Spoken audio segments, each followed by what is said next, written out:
திரு G K. Nagaraj, உங்கள்கிட்ட நான் தொடங்குறேன். தாவேகாவுடன் கூட்டணி அமைக்கக்கூடிய ஒரு முயற்சியை பாஜக எடுக்கல, அப்படி இருந்தா அது எங்களுக்கு எதிர்மறையான தாக்கத்தை தான் கொடுக்கும் அப்படின்னு அமித்ஷா பேசியிருக்கிறது ஒரு செல்ஃப் டிஃபென்ஸா? அனைவருக்கும் வணக்கம். இல்ல, அமித்ஷா அவர்கள் ரொம்ப தெளிவா அனலைஸ் பண்ணி புரிஞ்சுதான் இதை பேசியிருக்காரு. அமித்ஷா அவர்கள் சொன்னது நாங்க கூட்டணி பேசல அப்படிங்கிற வார்த்தையை அவர் சொல்லியிருக்காரு. ஒன்று. ரெண்டாவது, இப்ப திமுகவோட பிஜேபி கூட்டணியில் இருந்தது. 2006 கூட்டணியில் இருந்தாங்க, மந்திரி சபையில் இடம் பிடித்திருந்தாங்க. கொள்கை ரீதியாக எதிரும் புதிரும் இருந்தா கூட பல்வேறு காமன் மணியும் புறாமெல்லாம் போட்டு அதன் மூலமாக அவங்க கொள்கை அவங்களுக்கு அப்படிங்கிற நிலைமையில தான் நிலைப்பாடோட தான் போச்சு. இன்னைக்கு விஜயை பொறுத்த வரைக்கும் அவர் ஏறக்குறைய திமுக கொள்கை அப்படியே பின்பற்றார். ஆனா அமித்ஷாவோட பார்வை எப்படி இருக்கும் நான் நினைக்கிறேன்னா, பொதுவா இன்றைய இதுவரைக்கும் நடந்த கரூர் சம்பவத்திலிருந்து இன்னைக்கு வரைக்கும் அவருடைய நடவடிக்கைகள் பேச்சு எல்லாம் பாக்குறப்போ அவர்கிட்ட ஒரு அரசியல் தெளிவு இல்லை, ஒரு தைரியம் இல்லை. அது உதாரணத்துக்கு கரூர் சம்பவத்தை சொல்ல முடியும் நாம. அதே மாதிரி புயல் வெள்ளம் பார்வையிட்ட பகுதிக்கு அவர் போய் பார்க்காதது, கரூருடைய பாதிக்கப்பட்ட மக்களை தன்னுடைய ஊருக்கு வந்து வர வச்சு தன்னுடைய இருப்பிடத்துக்கு வந்து பார்க்க வச்சது. அதே போல கரூர் அந்த சம்பவம் நடந்த உடனடியாக கிளம்பி சென்னை போனது. இதெல்லாம் வந்து அவர் ஒரு தெளிவற்ற அரசியலாக இருக்கிறார். கட்சி அவர் கட்டுப்பாட்டில் இல்லை, யாரோ சிலர் தான் அதை ஆப்ரேட் பண்றாங்க அப்படின்னு ஒரு எண்ணத்துல தான் அவருடைய பேச்சு இருக்குது.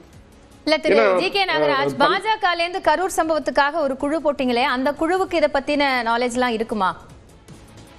நிச்சயமா நாங்க அந்த குழுவுல முழுமையா சப்போர்ட் பண்ணோம். நாங்க முழுமையா விஜய் அவர்களுக்கு நாங்க வந்து ஆதரவு கொடுத்தோம்.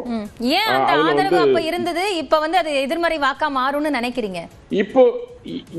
இப்ப வந்து ஆதரவு அப்படிங்கிற பாயிண்ட்ல நாங்க என்ன சொன்னோம், திமுக விஞ்ஞான ரீதியாக சதி செய்திருக்கிறது அப்படிங்கறது சொன்னோம். பொதுவா பாஜக பொறுத்த வரைக்கும் இந்த கட்சி வரணும் இல்ல, சில பாஜக பொறுத்த வரைக்கும் இந்த கட்சி கூட்டணிக்கு வரணும் வர வேண்டாம் என்னைக்கு சொல்ல மாட்டோம். இந்த தேசத்தின் நன்மைக்காக, இந்த தேசத்தை காப்பதற்காக, நல்லாட்சி கொடுப்பதற்காக, ஊழலற்ற ஆட்சி கொடுப்பதற்காக யார் வந்தாலும் கூட்டணியில் ஏற்றுக்கொள்கின்ற கட்சி பாரதிய ஜனதா கட்சி. அதுல வந்து எந்த ஒரு தலைமை வந்து அதை நினைக்கல. ஆனா தமிழகத்தில் இருக்கிற பாஜக தலைமை விஜய் வரணும்னு நினைச்சாருன்னு புரிஞ்சுக்கலாமா? இல்ல, இதுக்கு முன்னாடி நீங்க பாத்துக்கலாம், நம்முடைய நேரு நாகேந்திரன் அவர்களும் சரி, பலரும் சரி, ஏன் எதிர்பார்த்தாங்க அப்படின்னா, நான் தான் சொல்ல வரேன். விஜய் அவர்களை பொறுத்த வரைக்கும் திமுக அரசியல் எதிரின்னு சொல்லிட்டார். பல்வேறு விஷயங்கள்ல அவர் வந்து நீட் உட்பட பல்வேறு விஷயங்கள்ல அவர் திமுகவோட ஒத்து போனார். இல்ல, பாஜக கொள்கை எதிரின்னு சொல்லியிருந்தாரு, அதை கவனமா தவிர்த்துட்டு போறீங்க, தொடருங்க. இல்ல, அதான் சொல்றேன். அவர் கொள்கை எதிரின்னு சொல்லி இருந்தாலும், திமுகவோட கொள்கையோட ஒத்து போயிருந்தாலும், திமுக எங்களோட கூட்டணி இருந்தது அப்படிங்கறத நான் சுட்டிக்காட்ட விரும்புறேன். அதுக்காக அதுக்கு ஒரு காமன் போட்டு இருந்தாங்கன்னு சொல்லிட்டு முன்னாடி ஆரம்பத்திலேயே.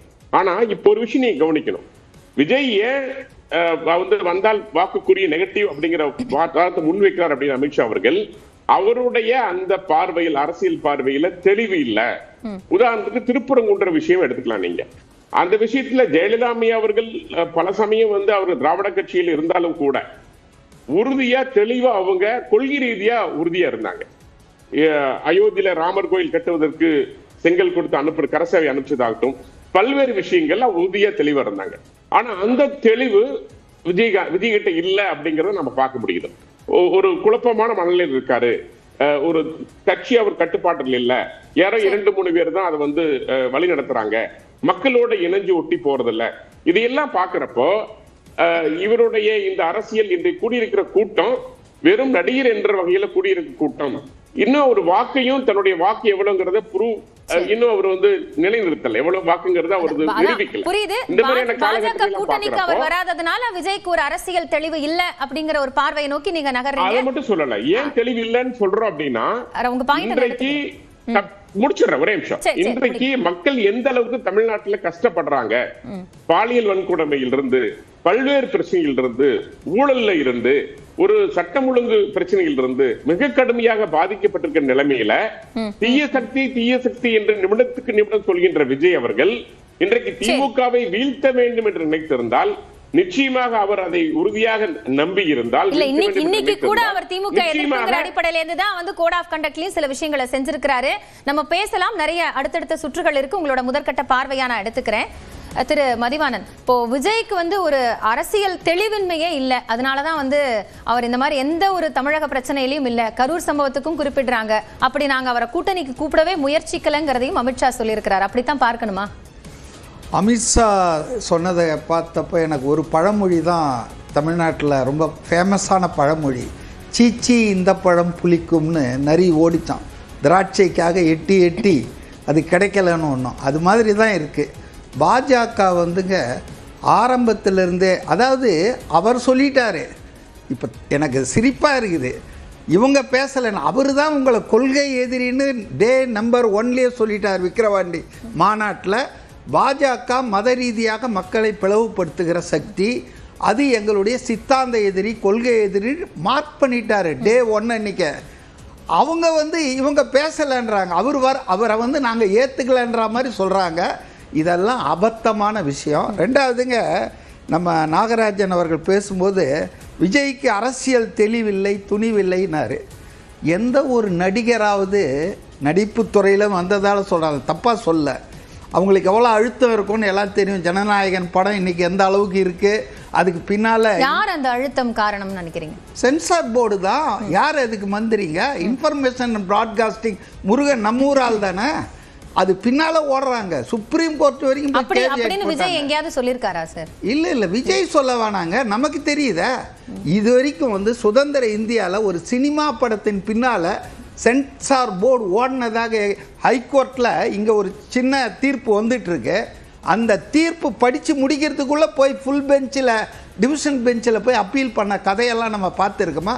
ஸோ இந்த அரசு வந்துங்க, அதாவது மத்திய அரசு விஜயை வந்து வாராய் நீ வாராயின்னு வரவேற்றது.